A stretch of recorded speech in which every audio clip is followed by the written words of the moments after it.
E hoje está aqui, essa casa iluminando Salgadal, iluminando toda essa região.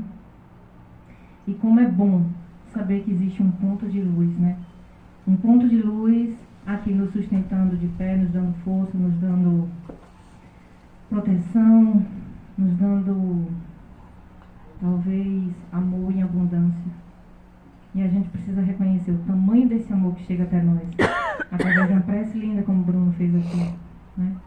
Deus chega perto da gente dessa forma, desse jeito. E o tema que eu escolhi para falar hoje é Justiça Divina.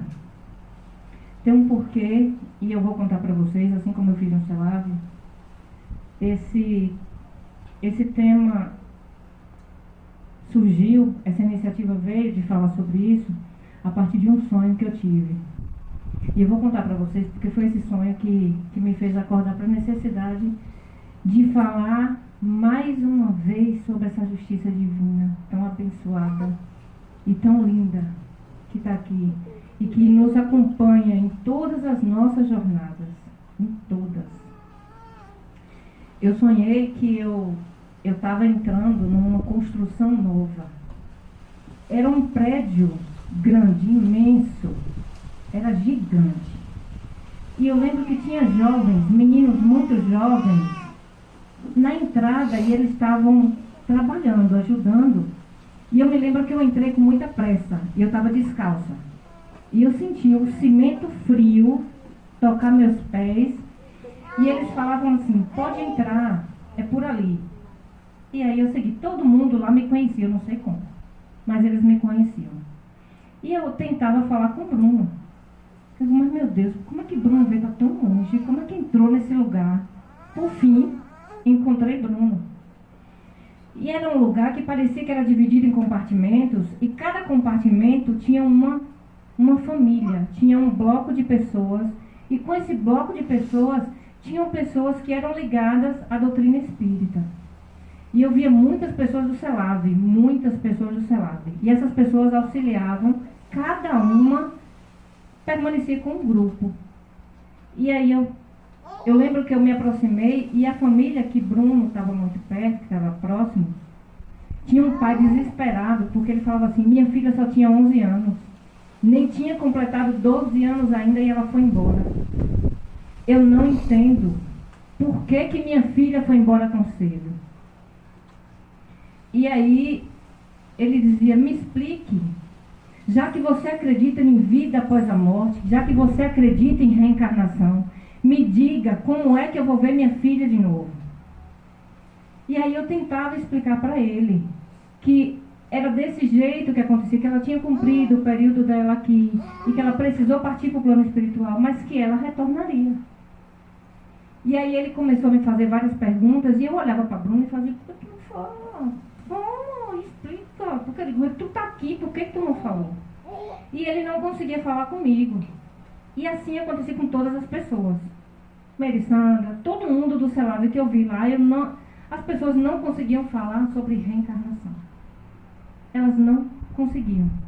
E eu me lembro que quando eu entrei nesse lugar, tinha vários cartazes, e os cartazes todos falavam coisas lindas de Deus, falavam coisas lindas do amor do Cristo, falavam coisas lindas, né, da benevolência do Pai, do amor que Ele tinha para com a gente. Eram cartazes lindos, mas eles não conseguiam falar.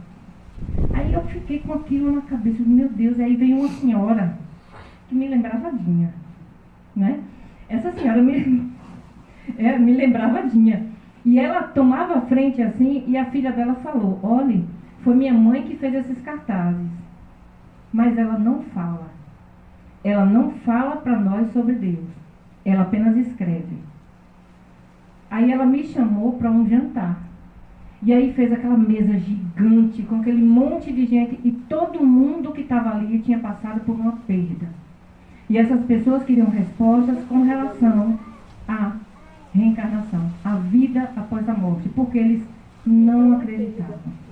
Eles não tiveram essa oportunidade que a gente tem hoje, né, que a doutrina espírita traz, para nos esclarecer a respeito de que a morte é apenas uma passagem, é um processo pelo qual todo mundo já passou e vai ter que passar mais uma vez.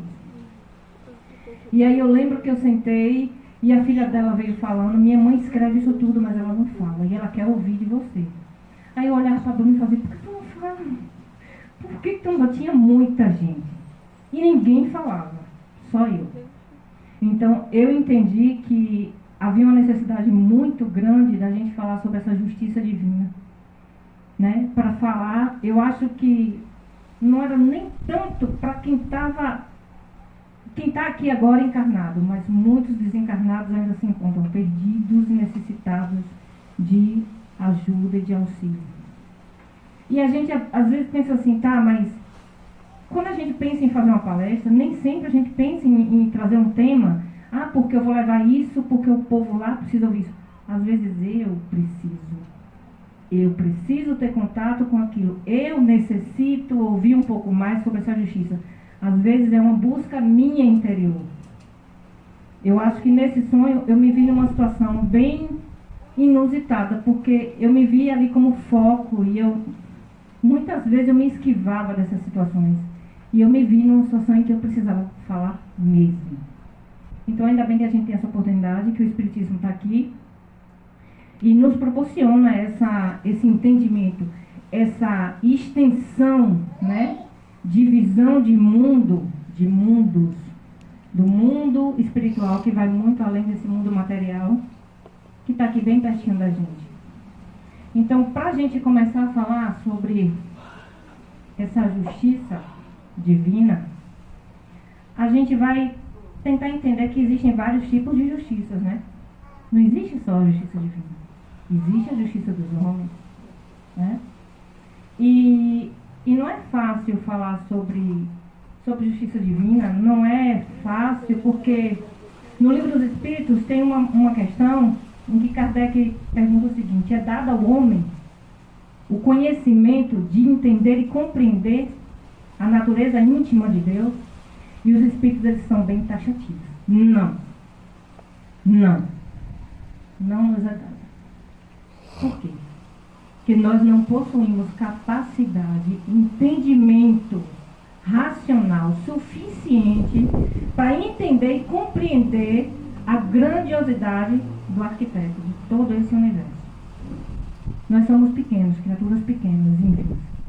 E vim para aqui hoje e tentar trazer para vocês a intimidade de Deus seria muita pretensão da minha parte, seria muita ousadia e atrevimento. É como se eu tivesse um copo, me aproximasse do oceano, né? Chegasse e retornasse com esse copo cheio, com o oceano todo dentro dele. É impossível. É impossível. É impossível conceber Deus em uma única noite. Impossível conceber a grandiosidade do Pai em algumas palavras. Nós não temos essa autorização. Ainda somos pequenos. E Haroldo Dutra diz que para que nós possamos alcançar e entender alguns pontos dessa justiça divina, nós precisamos nos tornar espíritos puros. Eita, tá longe. Misericórdia. Tá longe. Então, mas para a gente falar um pouquinho sobre isso, a gente primeiro vai entender a nossa base, né? Para compreender todo esse processo, é como se a gente tivesse, como se nós fôssemos um prédio em construção. Um prédio, para ser construído, ele necessita de quê? De coordenação e de cálculos, né? Vai se coordenar as estratégias de construção, os ângulos, os pesos, né? As medidas, né? A força que vai incidir sobre aquela base, para a gente poder manter aquele prédio de pé. E assim como aquele prédio, somos nós. Nós somos assim. Nós necessitamos dessa coordenação. Eu já cansei de dizer assim, mas nem pense, porque quem plantou limão só vai colher limão. Eu falo isso direto, mas eu acho que a gente precisa rever isso. Quando a gente planta limão, quando a gente planta muito limão, a gente vai coordenar a colheita. Porque vai entrar a providência divina, que sozinho a gente não consegue. Porque a gente plantou tanto limão, que a gente vai precisar coordenar essa colheita. E é pesado. Então a gente precisa primeiro nos entender, nos compreender como pessoas falhas, necessitamos de ajuda, necessitamos de auxílio. As nossas bases precisam estar sólidas, né? O alicerce tem que estar bem feito. E como é que a gente vai estruturar esse alicerce? A gente vai precisar amparar, né, os nossos pensamentos, as nossas vontades, os nossos desejos no arquiteto maior. Ah, mas como é que a gente faz isso?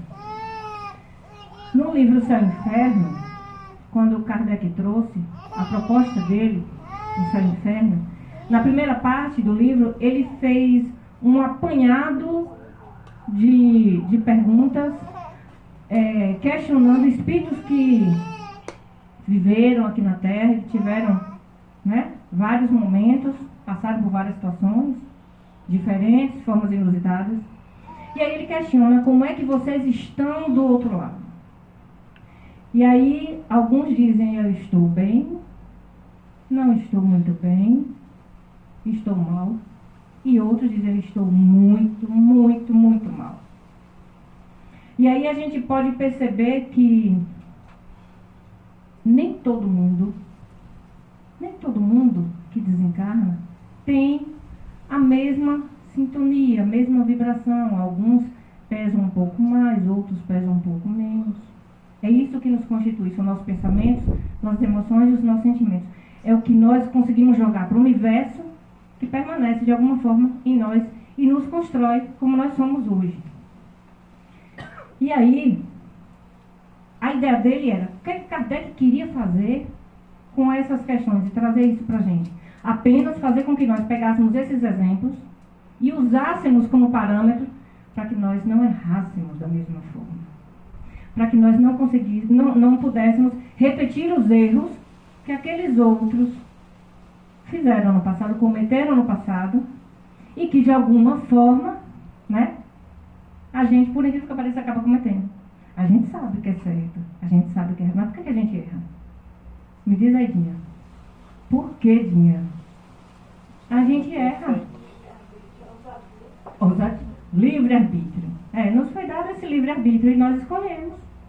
Tá, eu vou por ali porque é mais fácil. É um pouco errado, mas é mais fácil. Então nem sempre o caminho curto, o caminho mais fácil, é o melhor a ser seguido. E a gente aprende com as dores, a gente aprende com os sofrimentos, a gente aprende com as tristezas.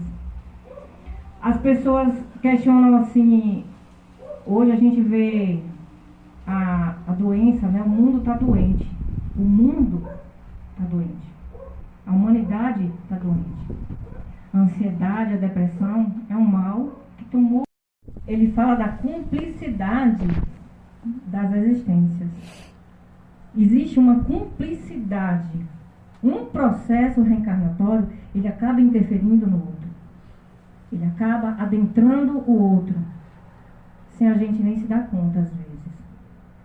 Então, essa criança com 2 anos de idade precisa passar por esse processo. Talvez seja um processo que ela iniciou em uma outra existência e faltavam apenas 2 anos que foram abreviados de alguma forma. E aí o espírito vem e precisa enfrentar aquele processo. Mas a gente não pode parar e olhar aquilo apenas como a criança. É um espírito velho. É um espírito já vivido, que já passou por muitos e muitos e muitos processos. E aí a gente questiona Deus. Por que Deus? Né? A primeira coisa que a gente faz: oh Deus, por quê? Mas a gente culpa logo Ele, que nos ama tão grandemente, tão infinitamente. Ele é tão bondoso, tão caridoso, tão generoso, tão amoroso, que nos dá todos os dias uma oportunidade de recomeçarmos mais uma vez. A gente erra hoje e amanhã Deus vem e diz: ai, minha filha, tenta mais uma vez. E a gente erra de novo. E eu tento mais uma vez. E piso na bola de novo. E Ele nunca vai deixar de me amar por isso. Nunca. Às vezes a gente precisa de um choque de realidade. E às vezes Deus faz esses puxados na vida da gente para dizer assim: acorda. Acorda. Ah, mas está doendo. Mas às vezes precisa doer. A justiça divina age dessa forma. Às vezes precisa doer. Porque às vezes a dor é o remédio amargo que o nosso espírito precisa e necessita para expurgar os males que a gente já traz de outras existências. E a gente não se dá conta. A gente sabe quem nós somos hoje, eu sei quem eu sou hoje, Dinha sabe quem é hoje, mas a gente não sabe quem a gente foi. O que a gente foi capaz de fazer, quem a gente foi capaz de maltratar, quem a gente foi capaz de tirar a vida. Nós já matamos, roubamos, né? Já levantamos falsos testemunhos, já machucamos muitas pessoas. Nós somos um compiladinho de informações, né? Eu vejo o nosso processo de desenvolvimento assim, como um compilado de informações. É como uma pasta Z, aquela pasta grossona de escritório, onde a gente vai colocando página por página, vai acrescentando, e novas histórias vão surgindo, novos contextos vão aparecendo, e aí a gente vai colocando ali, né? E a gente precisa ter muito cuidado com essa responsabilidade, a responsabilidade afetiva que a gente tem que a gente desenvolve com as pessoas que a gente ama, e que de uma hora para outra a gente para de amar. Não tem aquelas coisas, um casal era tão lindo, para outra deixou de amar. Não. E, por exemplo, eu amo muito uma pessoa, aqui, eu vivo com o Bruno, a gente se dá bem, super bem, de uma hora para outra, vamos acabar tudo. Vai cada um para um canto.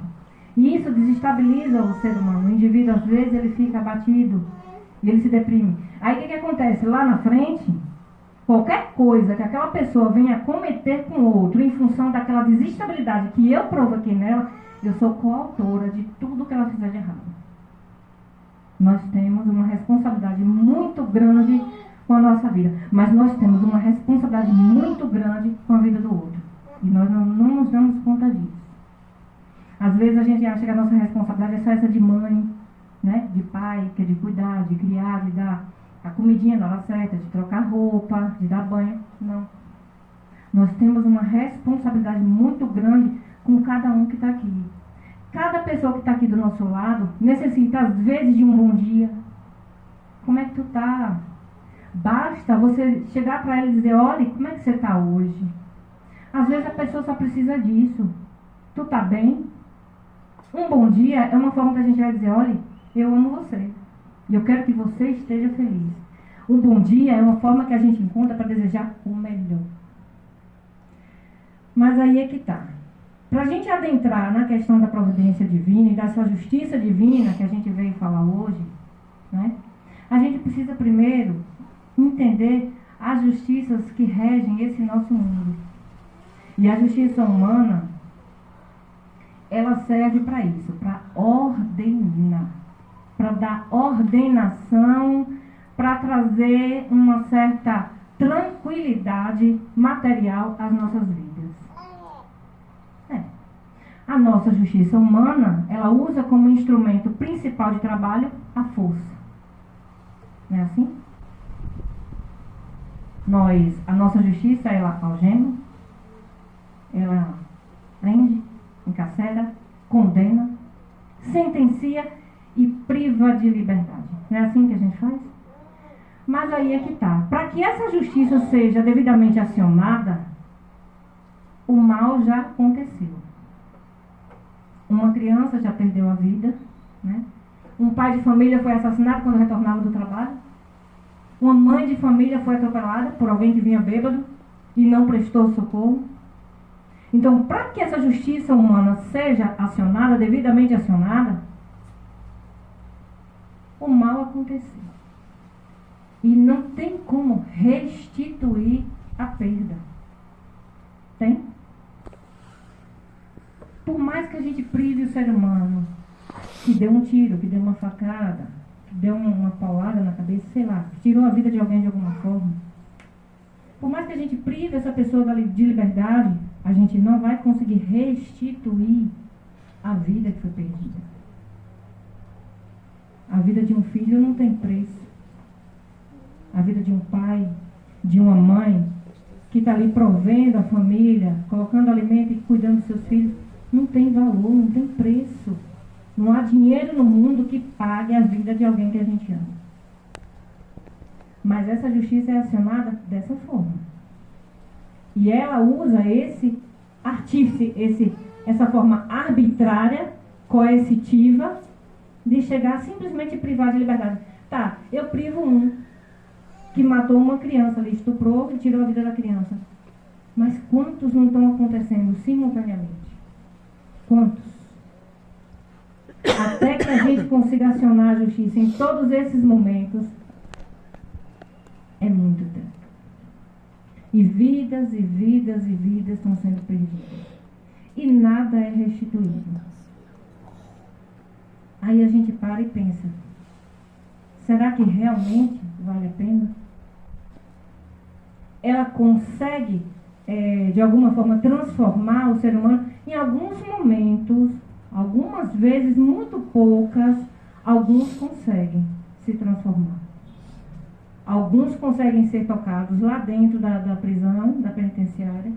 Eles conseguem enxergar e tentam reverter a polaridade. Outros, a grande maioria, não. Acaba de sair, quando tem uma liberdade ali, já sai e comete outro crime. E mais uma vez. E mais outro, e mais outro. E até que a gente consiga mais uma vez segurar essa pessoa e colocar ela afastada da sociedade para que ela não cometa mais crimes, muitas vidas já foram levadas. E aí a gente pensa assim, tá, essa é a justiça humana. Como é que a justiça divina atua? A justiça divina, ela restitui? Será que a justiça divina restitui aquilo que foi perdido? Será que a gente consegue? Conseguimos. Sabe como? Porque a justiça divina, ela nos dá essa oportunidade de tentar mais uma vez. Ela faz, tirou a vida da vida novamente. Né? É uma vida por outra vida. Alguém se perdeu aqui, lá na frente está vindo novamente. E aí a gente precisa desatar os nós. Mas aí o que acontece? O nosso perispírito, ele vem carregado de informações que a gente nem se dá conta. E quando pensa que não, nós estamos mais uma vez se degladiando com quem foi nosso algoz em outra vida. Só que dessa vez, eu tiro a vida dele. Eu sou o algoz dele. E numa próxima ele volta e ele passa a ser o meu algoz mais uma vez. E numa próxima eu volto e sou de novo. Até que eu entenda que eu preciso reverter a polaridade e mudar a minha conduta, a minha forma de pensar. Aí muito tempo já se passou. Aí a gente já está na 21ª reencarnação. E a gente está ali cometendo os mesmos erros, fazendo as mesmas coisas. Porque os nossos processos reencarnatórios, eles conversam entre si. E a gente precisa se dar conta disso. Às vezes a gente diz, meu Deus, por que eu estou pensando isso? Algum motivo tem. Por que, Deus, que eu estou pensando dessa forma? Por que isso está passando em minha cabeça? Por que eu olhei para fulano e senti uma energia tão ruim? Por que eu senti isso? Eu nem conheço a pessoa. Nem conheço a pessoa e senti uma repulsa. As nossas reencarnações, os nossos processos, eles se reencontram. E aí a gente se pega cometendo os mesmos erros que a gente já chegou a cometer em uma outra existência. Mas aí vem Deus e diz, acorda. Ainda tem tempo. Porque cada dia é uma tentativa nova de fazer e de refazer o nosso processo. Mas será que a gente está pronto para isso? Será que a gente está pronto para se reconhecer como seres humanos falhos, egoístas, imaturos, arrogantes? Nós somos. Nós maltratamos as pessoas. Nós machucamos muitas pessoas. Nós pisamos em muitas pessoas. E não nos damos conta. E aí, a gente precisa entender e compreender que nesse processo de fazer mal para alguém, de machucar alguém, de ferir alguém, nós acabamos meio que deixando rastros. A gente pode chamar de traços, né? Nós deixamos traços. E que traços são esses? São traços que marcam esses momentos difíceis e acabam impregnando em nossa pessoa, em nosso perispírito, e nos acompanhando por muito, muito, muito tempo. Não tem a história do filho pródigo? Né? A história do filho pródigo diz o seguinte, que o filho, um certo dia ele chegou para o pai e falou, eu quero toda a minha herança porque eu vou embora. Nesse tempo, desejar a herança do pai em vida era como se eu estivesse desejando a morte do pai, né? Já era uma ofensa. Ele estava desejando a morte do pai. Era assim que eles entendiam. Foi uma ofensa muito grande, né?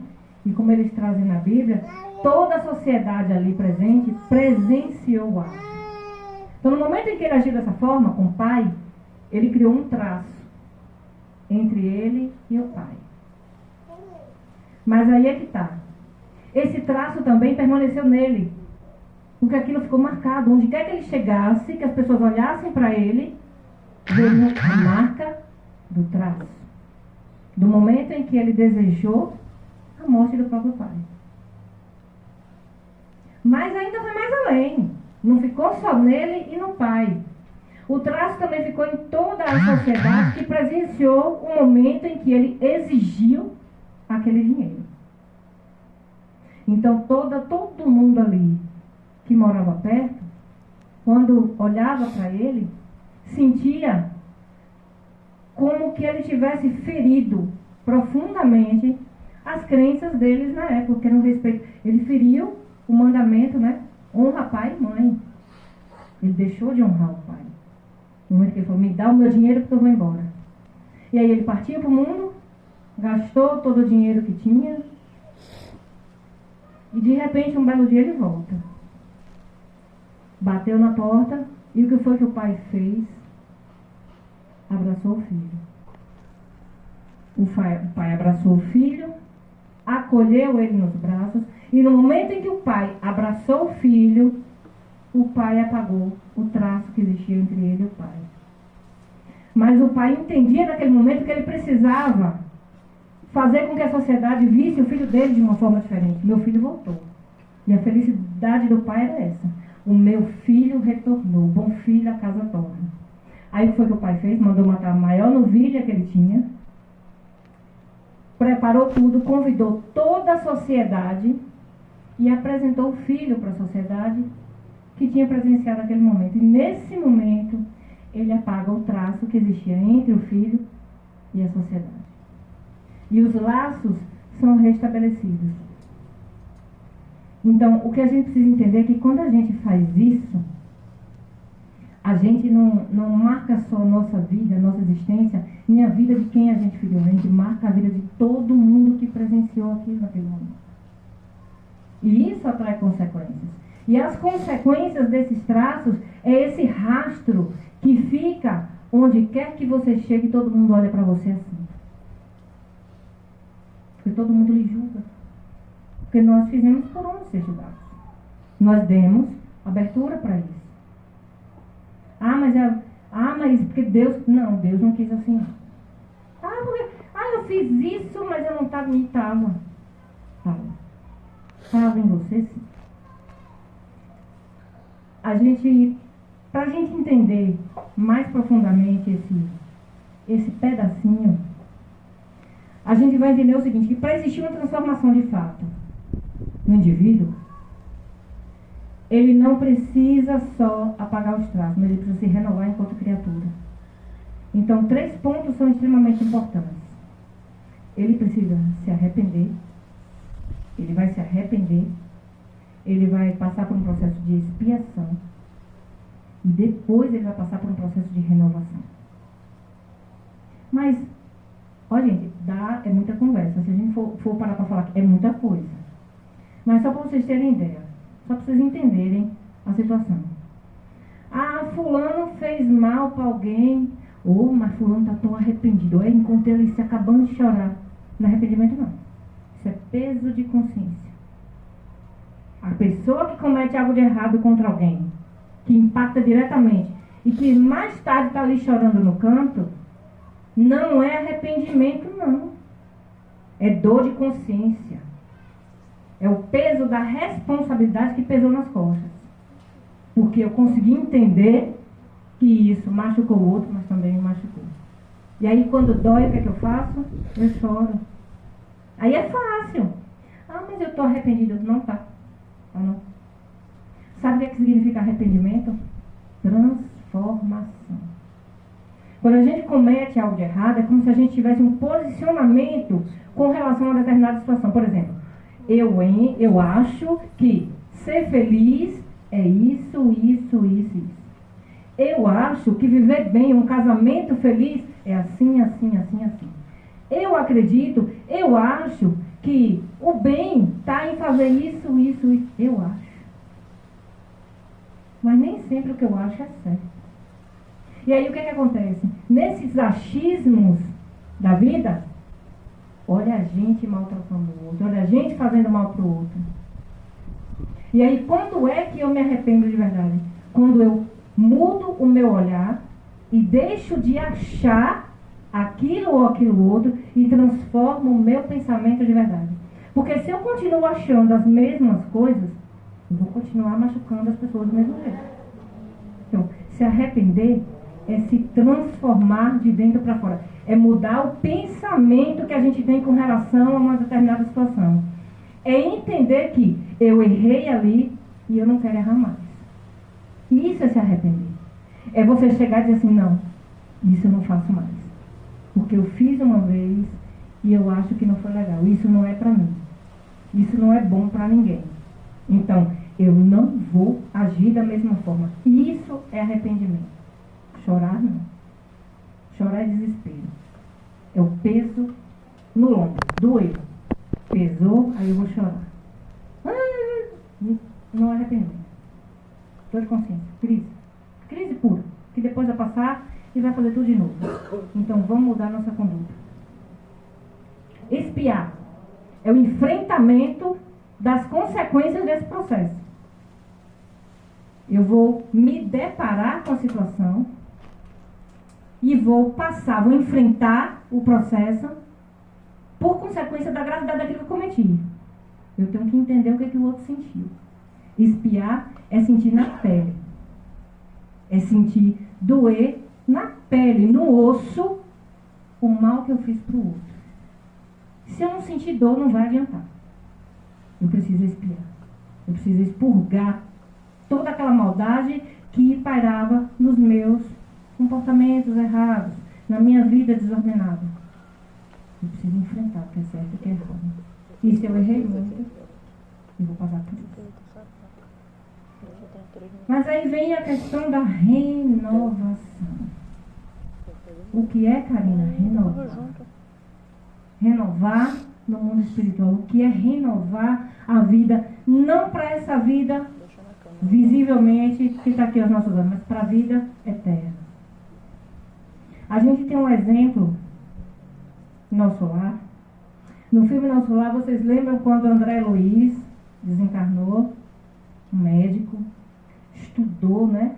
Passou por faculdade, estudou muito, adquiriu conhecimentos fantásticos.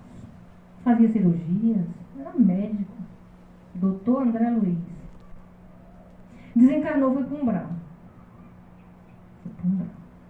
A mãe de André Luiz era uma senhora simples, dona de casa. Não tinha muito conhecimento a respeito de faculdades, conhecimento de livros. Mas quando desencarnou, foi para um plano bem mais elevado. Sabe por quê? Porque o nível de conhecimento que a gente adquire nas escolas, nas faculdades, não define o nosso caráter. Não define quem nós somos. O que define o nosso caráter são as nossas atitudes, os nossos atos, os nossos pensamentos. É aquilo que a gente deseja para o outro. O meu caráter está definido dentro daquilo em que eu posso me colocar como humano e enxergar o outro como humano que sofre.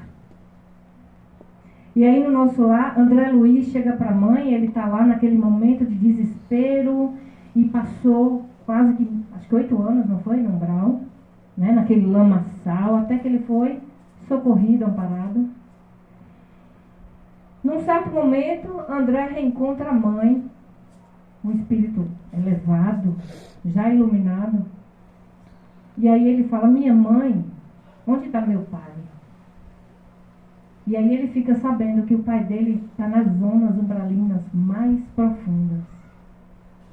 Nas zonas abissais, aquelas zonas mais profundas. E ele estava lá com as 2 amantes que ele tinha. Né? E aí ele fala, como é que a gente pode ajudar meu pai? Eu não posso fazer nada por ele, como é que a gente pode fazer para resgatar meu pai daquele lugar? Aí ela chega para ele e fala, meu filho, se acalma. Eu já tenho tudo certo que há de ser feito. Eu vou ajudar seu pai. Eu vou reencarnar. Eu vou voltar para a terra. Eu vou tomar o seu pai como esposo mais uma vez. Eu me arrepio. As 2 amantes serão nossas filhas. Elas serão minhas filhas. Ele vai amá-las, mas de outra forma. Mas ele também vai espiar. Olha a expiação.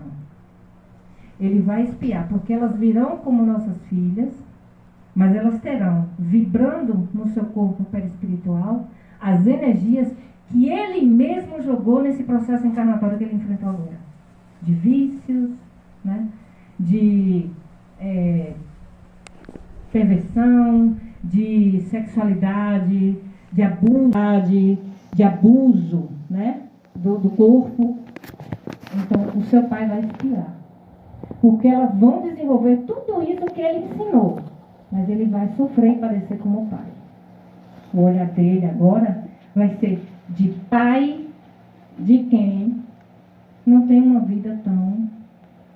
E ele vai precisar de ajuda. E eu estou disposta a ajudá-lo. Então isso é renovação. Olha como é difícil. Ela já estava lá. Quietinha, sossegada, num lugar mais elevado. E ela chega e diz, eu vou mais uma vez fazer por ele. Porque ele precisa de ajuda. Então, será que a gente seria capaz disso? Será que a gente seria capaz de se doar dessa forma? É aí onde a gente se sente renovado verdadeiramente. Onde a gente entende que a espiritualidade chega e diz, faz, porque é tua vez de fazer. Tu precisa crescer. E é assim que a gente ascende, nessa senda evolutiva. Reconhecendo a necessidade do outro. Ela não precisava mais disso. Mas ela disse, eu vou fazer por eles. Porque eles precisam. Então é esse olhar diferenciado que a espiritualidade espera da gente, espera de nós, de cada um. Mas a gente ainda não consegue. Infelizmente. As barreiras carnais, físicas, materiais, ainda pesam muito. E a gente não compreende a grandiosidade do que está por trás disso tudo. Né? Essa semana eu estava conversando, e eu converso muito com meu filho, eu tenho um filho que é autista, Lucas. E Lucas, ele é muito questionador. E aí, eu vou trazer a questão de Lucas justamente porque na Gênesis tem um capítulo que Kardec traz Deus. Deus. E aí ele traz todo o potencial dessa divindade do Pai Celeste. Deus é onisciente, onipresente, onipotente, Deus é eterno. Deus não tem fim. E aí onde Lucas me pega. Deus não teve começo e nem vai ter fim. Aí eu converso com ele, mas mãe, como é que ninguém criou Deus? Porque Deus foi o começo de tudo, Lucas. Olha, é difícil explicar para a criatura que foi criada sobre um ser que não teve quem o criasse, que não teve uma criação. Ele foi o Criador. Vocês conseguem compreender? Olha a situação. Mas mãe, e ele é questionador, viu? Mas mãe, pensa. Como é que ninguém criou? E ele veio de onde? E aí ele vai para onde? Se Deus é eterno. Nós somos... Mãe, tudo tem fim. Então, para eu chegar para Lucas e entender, e passar para ele a informação, é um processo. Então ele é extremamente questionador. Mas esses atributos da divindade, que Kardec traz para a gente na Gênesis, eles servem justamente como norteadores. Quando a gente tem dúvida com relação mas fulano trouxe uma ideologia diferente, é uma religião diferente, é uma forma de ver Deus diferente. Se vocês perceberem, como é que vocês percebem que estão trilhando o caminho errado e que o GPS precisa ser recalculado ali, a rota precisa ser refeita? Sabe como? Quando você compara com os atributos da divindade. Essa religião, ou esse segmento, traz Deus como centro de tudo, a inteligência suprema, causa primária de todas as coisas, o centro do universo, o centro de tudo que existe nesse mundo, o arquiteto de toda essa grandiosidade. São mundos infindáveis. São mundos e mundos gigantescos, absurdos, infinitos.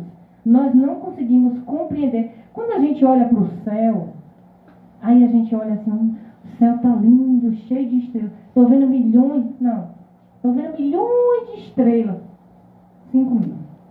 Na verdade, 2.500. Porque 5.000 está do outro lado, que o sol está forte, intenso. Então, quando o sol, a gente não consegue perceber. Nós só conseguimos perceber 5.000 estrelas. Olha, 5.000. E o que é Deus nisso tudo? Já pararam para pensar na grandiosidade desse Pai Celeste? Já pararam para tentar entender até onde a gente pode ir, até onde a gente pode chegar? Nós estamos hoje no mundo de provas e expiações, passando para um mundo de regeneração. E ainda assim é um mundo super, hiper atrasado. Super, hiper atrasado. Nós estamos fazendo parte, na escala dos mundos, ainda estamos nos mundos menos evoluídos. A gente não sabe quem a gente foi. A gente não pode fazer um novo começo, né? A gente não pode fazer um novo começo. Nós vamos reescrever uma história diferente, tentar fazer um final diferente, uma proposta de vida diferente, em que a gente possa abraçar o mundo todo, abraçar todas as pessoas.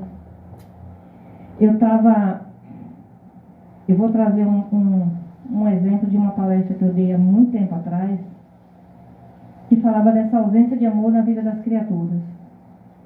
Antigamente a gente olhava para uma pessoa com enfermidade, com deformidade física. Aí as pessoas diziam assim, fulano, o filho de fulano é doido, só vive na rua, é doido, né? Olha, o filho de fulano surtou, tá doido andando na rua.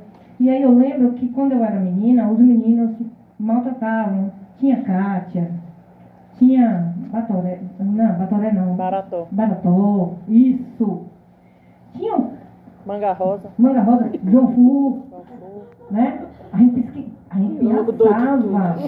A gente pirraçava os pobres e eles corriam atrás da gente. Kátia mesmo, tadinha, misericórdia. E aí, era normal. As pessoas viam, até davam risada. Futucava ali, o pobre caía lá, pedia papelava no chão e o povo achava engraçado. Aí corria e o pobrezinho corria atrás da gente, para dar na carreira, né? Mas o que é que acontece? Hoje, a gente não faz mais isso. Hoje, quando a gente vê alguém maltratar alguém que tem uma enfermidade, que tem uma deformidade física, que tem dificuldade de caminhar, o que é que a gente faz? O que é que a gente faz quando a gente vê? Aí não pede para parar? A primeira coisa que a gente pede, não faça isso não. Não faça. Tá bêbado, não maltrate não, deixa aí quieto, deixa dormir. Não é assim que a gente faz? No momento em que a gente toma a dianteira e chega e faz outro, não faz isso não. Uma gotinha de amor é depositada na vida daquela criatura ali, que talvez desconheça esse sentimento.